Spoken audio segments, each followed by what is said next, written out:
Paschimbanga pensioners welfare সমন্বয় সমিতির তরফে অবস্থান বিক্ষোভ এবং ডেপুটেশন প্রদান করা হলো বৃহস্পতিবার।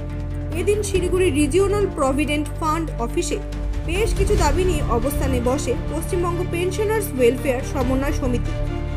মূলত সারা দেশের সাথে ইপিএস 95 পেনশনদারদের ন্যূনতম পেনশন 9,000 টাকা সহ অন্যান্য 7 দফা দাবিতে এদিন এই অবস্থান বিক্ষোভ করা হয়।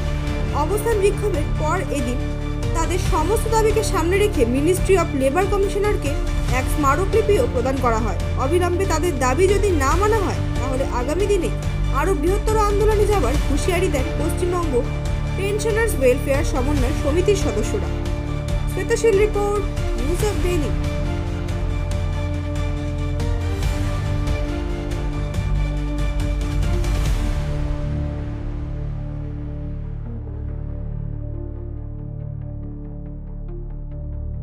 পেনশনার্স ওয়েলফেয়ার সমন্বয় সমিতি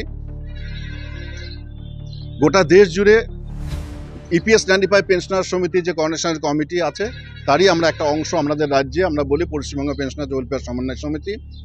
আমরা ইপিএস 95 পেনশনারদের সংগঠিত করছি এবং এদেরকে সংগঠিত করে এদেরকে নিয়ে এরা যে বঞ্চিত হচ্ছে তার বঞ্চনার বিরুদ্ধে, শোষণের বিরুদ্ধে আমরা গোটা দেশ জুড়ে লড়াই আন্দোলন সংগঠিত করছি।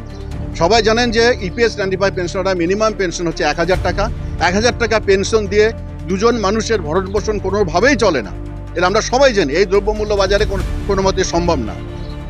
তা সত্ত্বেও আমাদের বর্তমান কেন্দ্রের যে সরকার আছেন বিগত বাজেটে এদের জন্য কোনো প্রভিশনে রাখেনি। এটা যেমন একটা দিক। আর একটা দিক, এই যে ইপিএস 95 পেনশন যে ফান্ড আছে সেই ফান্ড প্রায় 10 লক্ষ কোটি টাকা ফান্ড আছে। এই 10 লক্ষ কোটি টাকার ফান্ডে প্রতি বছর 50,000 কোটি টাকা ইন্টারেস্ট আছে। এই 50,000 কোটি টাকার ইন্টারেস্ট থেকে মাত্র 14,000 কোটি টাকা এই পেনশন দিতে লাগে। বাকি যে 36,000 কোটি টাকা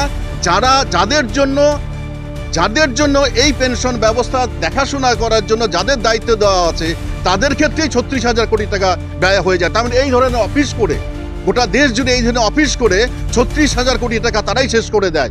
বাকি যারা বেনিফিশিয়ারি তারা মাত্র পাচ্ছে 14,000 কোটি টাকা। আমরা এর বিরুদ্ধে গোটা ভারতবর্ষ জুড়ে প্রতিবাদ করছি। সাথে আমরা লক্ষ্য করেছি আমরা এই ইপিএফ প্রভিডেন্ট ফান্ড অফিসগুলোতে একটা দালাল চক্র গড়ে উঠেছে।